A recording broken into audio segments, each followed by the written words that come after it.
Hi, welcome to Ed Foodie. Today we're going to make, it could be a meal or a snack, I guess. Some pizza balls, stuffed pizza balls, pizza bombs, stuffed pizza bites, whatever you want to call them. So without further ado, let's get started. I have to admit, I've tried this a couple of times and I didn't like how they turned out, but I think I found something here that's going to make it very nice and simple. I've got just a 13.8 ounce can of, I'm using Pillsbury, doesn't have to be Pillsbury, pizza crust, pizza dough. You get in the refrigerated section.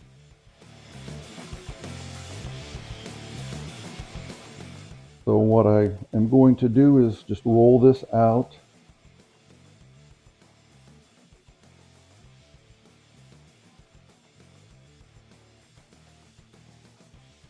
Try to square it up a little bit.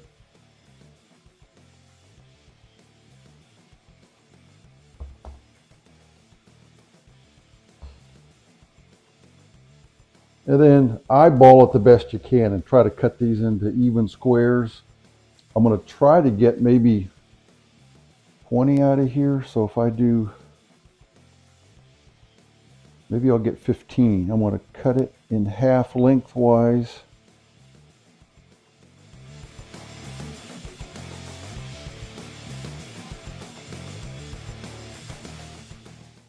So it looks like I'm going to get about 10. If the first ones come out too big, we can cut these other ones in half. Okay. I'm going to stretch these out a little bit, just try to get them a little bit more of a square instead of a rectangle.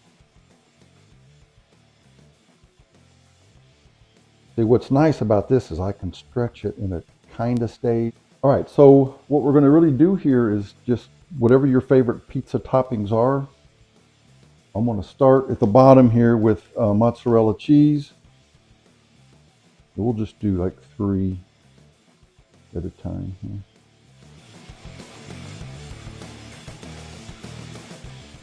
Okay, what I like on mine, I'm going to put a little bit of bell pepper.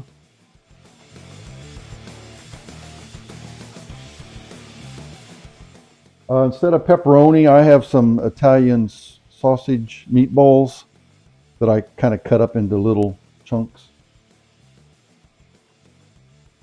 And these were just, I bought in the frozen food aisle. I like some onion. I'll add just a little bit of onion. I will put I just have a jar pizza sauce. I have roasted garlic flavor. I'm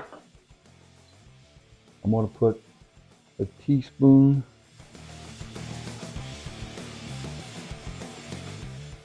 I think for the last little part here, I will add, I have some grated Parmesan cheese.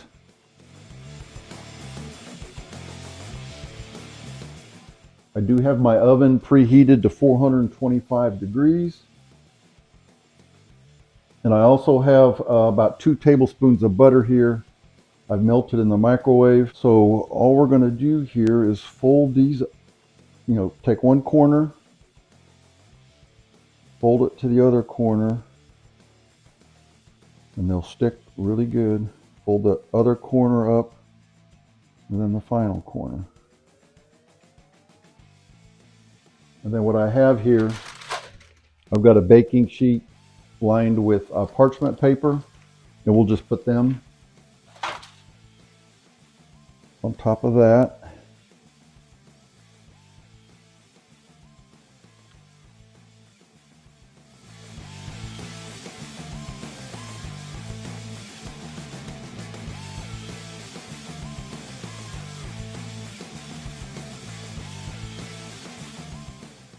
All right, so the last thing I want to do before I put them in the oven, so I've got my melted butter here. I'm just going to put in a little bit of garlic powder and a little bit of Italian seasoning. And then a little bit of salt. You know, I had 2 tablespoons of butter, and I probably only used an eighth of a teaspoon of each of those. So let's mix that up. And then we're just going to brush a little bit on the top here. It'll give it a nice taste. It'll also give it a nice, it'll brown and real nice. Give it a little shiny color.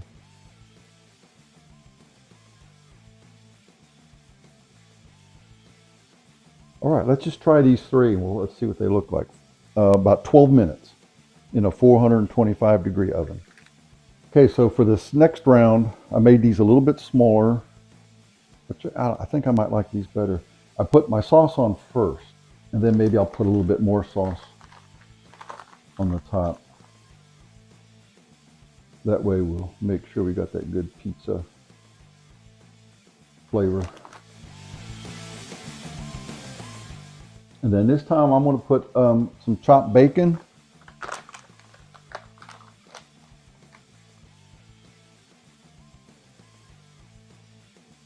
You could, I might even do this, put in some chopped, I have some green olives. I like green olives on my pizza.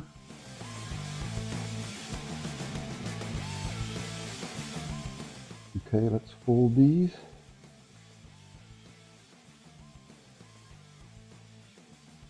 Yeah, if you make them smaller, you better be careful, don't overstuff them.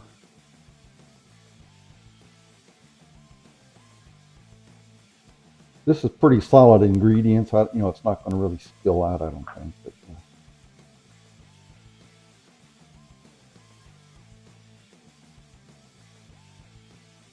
and you can pull and stretch this dough, and it sticks really good. I think what I might do on these too, since they are smaller, is maybe if I bake them upside down, they'll look nice on the presentation. All right, so I took these out at 11 minutes. So according to your oven, I'll put in the instructions, 10 to 12 minutes. I can see the ends maybe have come up a little bit, but I think this next batch, if we bake them upside down, they'll definitely stay and it'll actually look nicer, I think. So this batch, let's put down this way.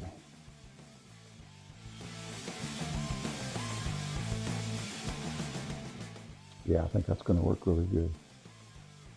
So we'll brush them with our butter. And actually brush a lot better this way too. So this is definitely the way to go. What I want to do this time, a lot of times on pizzas, people, and especially me, I like a lot of crushed red pepper, or like some. So we'll just sprinkle on top of this melted butter so it'll stick on there good.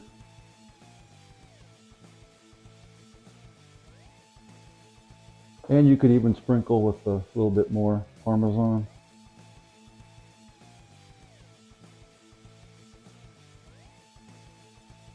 I'll set the timer for 10 minutes this time. See, these look a lot nicer.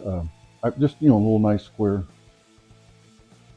I'm sure the other ones taste just as good. I see these red pepper flakes on the top, and it kind of reminds me of onions. So you could even get, the bottled dried onion, sprinkle them on top when you bake it. All right, let's sprinkle some of these onions.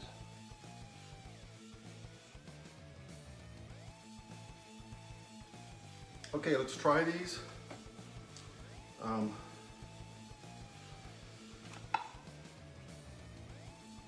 Here they are. I think you can get, if you make the small ones, you could probably get about 20. If you make the larger ones, you could probably get maybe 12. So let's try one of these.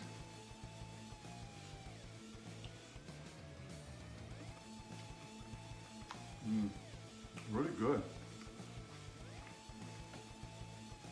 Nice soft thick dough, which I like a thick deep dish pizza.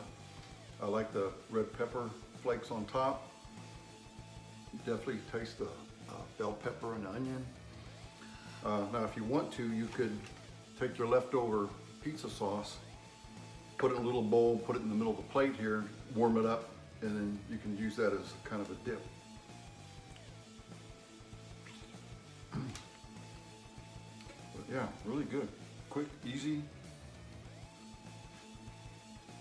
Now, if you don't want to go to all the trouble with the meat and the pizza sauce and all that, you can just put the cheese in the middle. Just have, you know, like a cheese bites like they sell for pizza places. But really good, easy recipe. If you like the video, give me a thumbs up. Please subscribe to Dead Foodie right over there. Thank you for watching.